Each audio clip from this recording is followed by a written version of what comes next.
نحمده ونصلي ونسلم على حبيبه الكريم اما بعد فاعوذ بالله من الشيطان الرجيم بسم الله الرحمن الرحيم ان الله وملائكته يصلون على النبي يا ايها الذين امنوا صلوا عليه وسلموا تسليما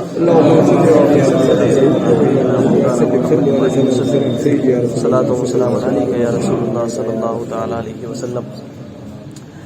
اعلیٰ حضرت عظیم البرکت مجدد دین و ملت الشاہ امام احمد رضا خان فاضل بریلوی علیہ الرحمت و رضوان سے ایک سوال کیا گیا، کیا واعظ کا عالم ہونا ضروری ہے؟ واعظ کہتے ہیں تقریر کرنے والے کو، واعظ کہتے ہیں بیان کرنے والے کو، جو علم دین کا آپ کو لیکچر دے رہا ہو، علم دین کی تقریر کر رہا ہو، علم دین کے بارے میں بیان دے رہا ہو۔ تو اعلیٰ حضرت عظیم البرکت مجدد دین و ملت سے جب سوال کیا گیا کہ کیا علم دین کے بارے میں بیان کرنے والا عالم ہونا ضروری ہے، جو عوام کو تقریر کر کے سنائے، جو عوام کو خطاب دے، کیا اس خطیب کے لیے، اس واعظ کے لیے کیا عالم ہونا ضروری ہے؟ تو اعلیٰ حضرت نے ایک جواب دیا کہ غیر عالم کو، جواب ذہن میں رکھیے گا، غیر عالم کو تقریر کرنا حرام ہے۔ غیر عالم کو تقریر کرنا، وعظ کہنا حرام ہے۔ اعلیٰ حضرت فرماتے ہیں کہ اگر کوئی عالم نہیں ہے تو اسے حق نہیں ہے کہ کسی مسجد کے ممبر پہ کھڑا ہو کے مسلمانان اہل اسلام کو اور مسلمانوں کو جو ہے اسلام کی دعوت دے، اسلام کا پیغام دے، اسلام کی تعلیم کو عام کرے۔ کیونکہ اعلیٰ حضرت فرماتے ہیں، اعلیٰ حضرت عظیم البرکت نے حدیث کے اوپر بھی بہت بڑا علم حاصل تھا اعلیٰ حضرت کو۔ اللہ کے رسول صلی اللہ علیہ وسلم کی ایک حدیث پاک ہے کہ فانظروا عمن تأخذ دینکم، تم دیکھ لو کہ تم کس سے دین حاصل کر رہے ہو۔ اللہ کے رسول فرماتے ہیں جو تمہیں دین سکھا رہا ہے، ابھی کیا ہم آپ کو دین بتا رہے ہیں، دین سکھا رہے ہیں، تو آپ ہم میں غور و فکر کر لو، کیا ہمارے عقیدوں میں کوئی خامی تو نہیں ہے؟ کیا ہمارے عقیدے تو غلط نہیں ہیں؟ اگر ہمارے عقیدے غلط پاؤ، ایک بات یاد رکھیے گا مسلمانوں، ایک ہوتا ہے عقیدہ اور ایک ہوتا ہے عمل۔ کیا؟ ایک ہوتا ہے عقیدہ، ایک ہوتا ہے عمل۔ اگر ہمارے عمل اچھے ہیں، عقیدہ خراب ہے تو عمل بیکار ہو گئے۔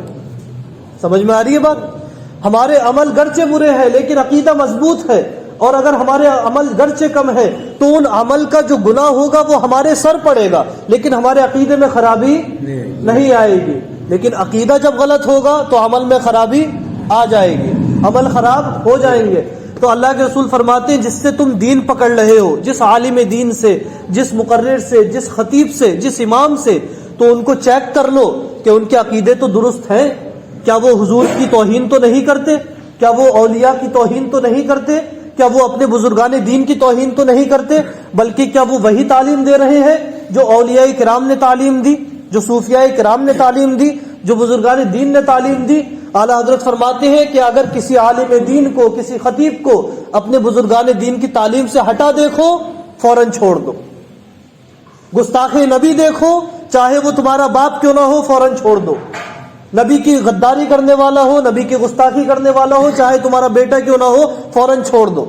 اللہ کے رسول فرماتے ہیں دیکھ بھال لو کہ تم کس سے دین سیکھ رہے ہو، کس سے نمازیں سیکھ رہے ہو، کون تمہیں عمل سکھا رہا ہے، کون عقیدہ سکھا رہا ہے۔ اگر کوئی عمل کی دعوت دے رہا ہے اور عقیدے تمہارے درست نہیں کر رہا تو سمجھ لیجئے وہ آپ کو جہنم کے راستوں پہ چلا رہا ہے۔ اور جو سب سے پہلے آپ کو عقیدہ سکھائے گا، جو اللہ کی محبت آپ کے دل میں ڈالے گا، رسول پاک کی عزت ڈالے گا، اور اس کے بعد آپ سے کہے گا کہ اس کے بعد تم نماز پڑھو گے تو تمہاری نماز ایسے قبول ہوگی اس بندے کی طرح جس بندے کے دل میں محبت خدا بھی ہو، محبت مصطفیٰ بھی ہو، تو وہ ایک نماز بھی پڑھے گا، وہ ایک نماز بھی قبول کر لی جائے گی۔ اور اگر محبت خدا نکال کر، محبت مصطفیٰ نکال کر، حضور پاک کی محبت نکال کر 1000 سجدے ٹیکتے رہنا، کوئی سجدہ قبول نہیں ہوگا۔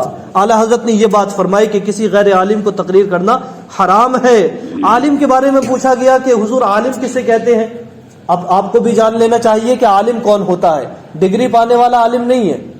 بات سمجھیے گا میری، جو ڈگری پالے، ہمارے ساتھ بہت ساتھی پڑھتے تھے، 800 بچے ہمارے ساتھ تھے، لیکن 800 میں سے 800 قابل نہیں تھے، بلکہ ان 800 میں سے 80 قابل تھے۔ 800 کو ڈگری ملی لیکن قابلیت 80 کو ملی۔ اعلیٰ حضرت کیا فرماتے ہیں؟ ایک قابل عالم دین کون ہوتا ہے؟ جو مسلمانوں کے مسائل کو کتابوں سے حل کر سکے، مسلمانوں کے مسائل کتابوں سے حل کر سکے۔ جب آپ کسی عالم دین سے سوال کرو تو وہ آپ کے سوالوں کا جواب دے سکیں، اور اگر بر وقت جواب یاد نہ ہو تو اعلیٰ حضرت فرماتے ہیں کہ اپنی ضروریات کو کتاب سے نکال سکے بغیر کسی کی مدد سے۔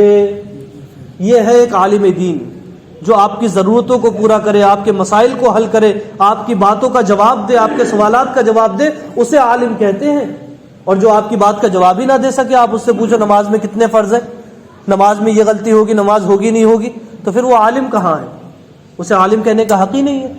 تو اس لیے مسلمانوں صحیح غلط کی پہچان کریے، اور آپ کے جو امام ہیں، آپ کے جو مولانا حضرات ہیں، انہیں دیکھیے کیا ان کے عقیدے درست ہیں، سنی صحیح العقیدہ کے ہیں یا نہیں۔ اگر سنی صحیح العقیدہ کے نہیں ہیں تو فوراً ان سے اپنے آپ کو رجوع کر لیجئے اور اپنے آپ کو ان سے پھیر لیجئے، کیونکہ وہ آپ کے عمل تو درست کرا دیں گے لیکن آپ کے عقیدوں میں خرابی پیدا کر دیں گے، اور جب عقیدوں میں خرابی آ گئی میرے پیارے تو پھر کتنے ہی سجدے ٹیک لینا شیطان کی طرح حال ہوگا، ہزاروں سجدے ٹیکے لیکن جب عقیدہ خراب ہوا سارے سجدے بیکار ہو گئے۔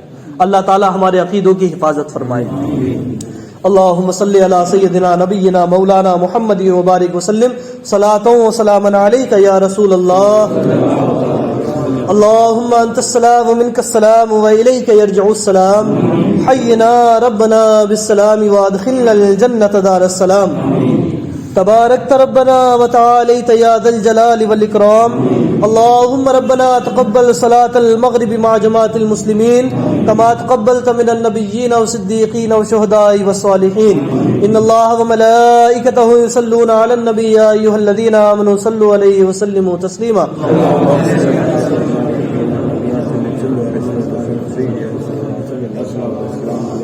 وصلی اللہ تعالی علی خیر خلقہ محمد وآلہ واصحابہ اجمعین برحمتک یا ارحم الراحمین۔